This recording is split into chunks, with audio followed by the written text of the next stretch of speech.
regulators. We regulate any stealing of his property. We're damn good, too. But you can't be any geek off the street. Gotta be handy with the steel, if you know what I mean. Earn your keep. Regulators! Alright, my name is Matt White. I'm checking out KILLA TV. It was a clear black night, a clear white moon. Warren G was on the streets trying to consume some skirts for the E so I could get some phones rolling. Andrew Schulz. What's up, baby? How you doing, man? I'm living, bro. Right now, I'm with my man Andrew Schulz. Just killed the stage. Ah, you're generous. Like you always do. Kind of cracked on me, but I didn't know it was you. man, it's To be completely fair, I didn't know it was you personally. I just heard voices. It's all good, man. You can see him on Uncommon Sense on Friday nights, 11 o'clock on MTV. You can go back and check out him on Benders, which was a great show. I don't know why they ain't got no season 2. I bet have been. Man, it happens, bro. It happens. I just want to first start off with the beginning. First time I ever heard or ever seen Andrew Schulz was on a show that you get on TV called Music Choice. That's way back. That's way back. Way back. That's right. What do you remember? What do you remember from them days, man? I don't even remember the name of the show. What was the name of the show? Music Choice. It was just certified on Music Choice. That was my first TV credit. Right. And yeah, it was just, we basically got to make fun of like what was happening in music or music videos or something. Yeah. And I always remember, like, man, this kid really sticks out. Like, he got some talent. Like, I always like followed you and, you know, the MTV shows and all that stuff. So wow, you go way back. That's crazy. Yeah, man. I've definitely been following the career. I called you a pedophile. it's all love, man. So you went to college in Santa Barbara? Yeah, wasted a lot of my parents' money in Santa Barbara, and I had a good time out there. I got to live a year in Spain. That was cool. That was the best part of college. And got my degree. Just came back to New York, and I just started doing comedy. Comedy, that's it. I managed a restaurant back here in New York as well, but in the beginning, and then I just started doing comedy, man. And that was my life, just grinding every day. Like to up and coming comedians, like how hard is that grind, man? To just every day, like to dedicate your life strictly to comedy. I think it's nice because it gives you purpose. I think so many people are searching for purpose, right? You know, and they find that on I don't know, a bunch of different things. I don't know what it is, but you can find it through religion. You can find it through, you know, your passions, your hobbies, whatever it is. Shit, you can find it Pokemon. That might be motherfucking purpose, but I liked the beginning of it because there was one goal: how do I get better? And doing everything I could do to get better. Going on stage, finding how to get places on stage, doing work on the material. It was really exciting. It was, you know, it's like learning a new sport or learning a new video game or something like that. I just loved it. And like, how's that grind in New York City with so many different comedy clubs and like way more stage time there than anywhere else. Is it like levels? Like I know like the Cellar, that's like the big dog, right? Yeah. And like, how long did it take you to even get to like the Cellar? So I get past the Cellar. I don't know. I think I've worked in the Cellar a few years now. So, but yeah, it took a while, man. It took a while to build up like the courage to ask to get past there too, because you want to have credits before you get past there. And she actually, the booker, his name is Esty, actually just saw a video of me. Will Sylvance sent her a video, and I got a very unique story for there. Usually you have to get passed before you perform there, but she saw the video and just started booking me on these shows. Wow. So yeah, so I was performing there before I officially was passed, and then I auditioned for her, and I did horribly. Wow. Yeah, I did horribly at the audition, but she's like, I believe in you, I'm going to give you another chance. And yeah, she was like, I believe in you, I'm going to give you another chance. And then all of a sudden she, and she did, and it was like a couple weeks later, I went back and auditioned again, and I rocked it. Wow. So at years at the Cellar, like, what was like that first like celebrity comedian that kind of gave you a stamp of approval that kind of made you get that motivation to like want to keep going? Man, I don't know. It's interesting. You know, it's not necessarily celebrities that do that, but maybe like your peers that you really respect say something nice. You know, and And that's always nice, man, when you get respect from the people you respect. You know, like, it's just, I mean, when anybody likes your comedy, that's great. You know, it's very vulnerable to put shit out there, but when someone who you really respect them as a comedian, artist, shows you love, it's like, whoa, man, that is fucking cool, man, thank you. Sweet. Yeah. And what, like, did you have like your first big break? Like somebody took you on the road, or like, No, like nobody's taking me on the road. My big breaks, I guess, would be, I mean, I don't think Music Choice was a big break, but it probably put me in the ballpark for like TV types of things. Then I did an MTV New Year's Eve show, and I did well on that because I prepared more than anybody prepared for it. You know, they gave us maybe like 60 questions or something like that to write jokes about, and I wrote 3 jokes per question. Like, my work ethic was just insane. I just wasn't gonna let anybody outwork me. Right. So I was over prepared, and I got a lot of time on that special. And then they brought me in for a general meeting. Lauren Zinn's, her name was, and then I pitched her a show, and then we were looking at possibly developing the show, and then all of a sudden,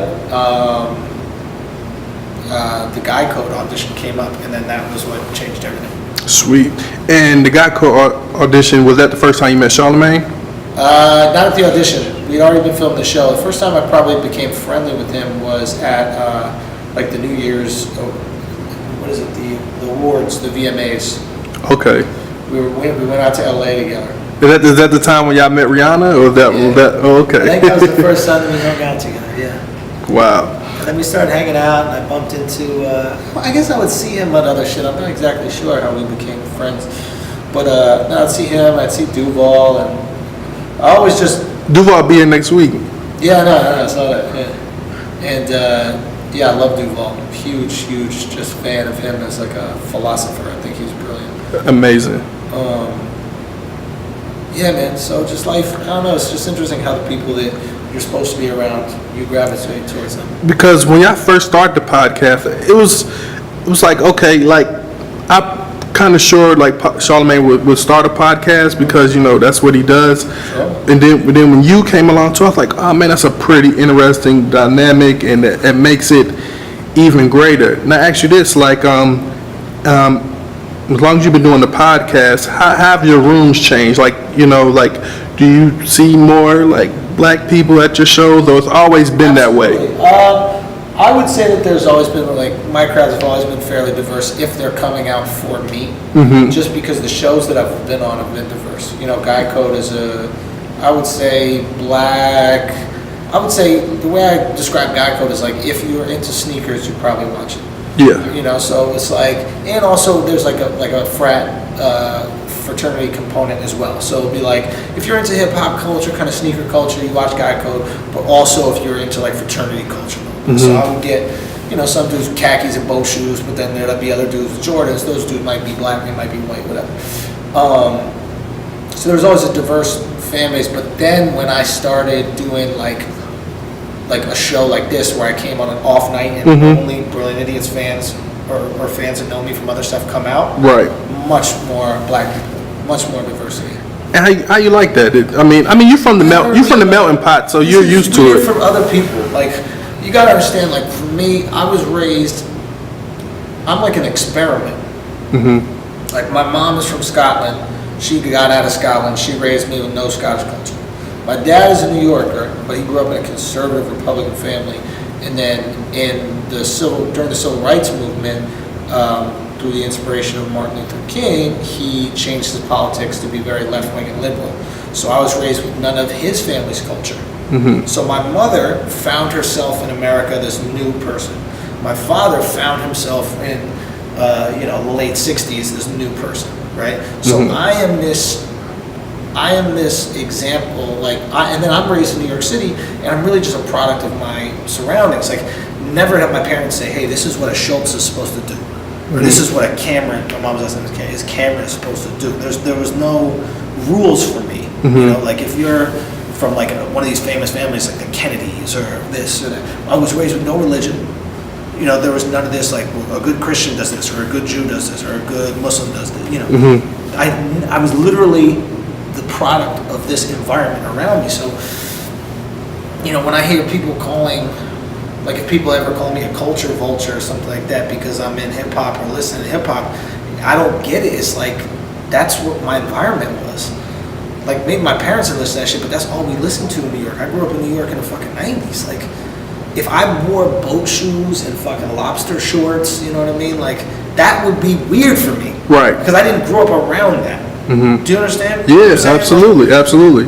So, for me, the fact that there's black people at the show, it's not, to be honest, what was different for me is we're in North Carolina. Southern people, black and white, are different. Right. Like that, I sense a different energy. Right. Way more so than just there being black people at the show. Yeah. You know what I'm saying? It just never was a big deal. Like, I think it's, you're only shocked about shit that you don't grow up around. Right. What do you say to the haters that says, hey, Schulz is only popping because he hangs around Charlemagne. Charlemagne this, Charlemagne that. Well, there's a huge, they're not wrong. I wouldn't say I'm only popping. I think that no matter what I'm going to do, I'm going to be great at it. But just because I'm not going to allow myself to not be. But to say that Charlemagne's exposure hasn't increased my exposure or increased the people that know who I am, absolutely. I mean, you're not wrong. But you can make the same argument about anybody. It's like, yeah, Kendrick is only popular because Dr. Dre. Right. You know what I'm saying? Or Charlemagne's only here because Wendy Williams. Right. Like, at a certain point in time, you need to make yourself valuable. Right? And I believe in my ability. I believe what I bring to the show, and I believe in these things. I think, you know, I believe that, you know, I believe in these. So it's like, I believe you put me in these different situations, I'm going to be successful. But for me to deny the fact that he's a huge public figure with a huge following, and that doesn't, that I don't benefit from that is crazy. And for the people that, you know, to get the insight, how is Charlemagne? Like, is he pretty cool dude? Hardest working dude I know. He's one of the smartest people I've ever met. Pain in my fucking ass. Pain in my fucking ass. Arguing with him. But he's brilliant, man. He's a really brilliant dude. And he's very fucking talented. And I don't say that about anybody. I'm not blown away by talent easily, man. Not at all. Man, I wish I could take Greg on the road. Greg's in the city, man. He's putting out those videos. Okay. Fucking them Down syndrome chicks. Yeah, exactly. If you got something out here, you probably would come through. Exactly, man. Well, man, I'm not going to hold you up much longer, man. I really appreciate you just taking a little bit of time just to holler at me, man. And a lot more humble than, you know, you're a lot more humble than you are on the podcast, man. You could act like an asshole. Ego when you argue, man. There's no such thing as arguing without ego. Man, I really appreciate it, man. For sure, man. Thanks, man. What's up? It's Andrew Schulz from the Brilliant Idiots podcast, and you are watching KILLA TV NC.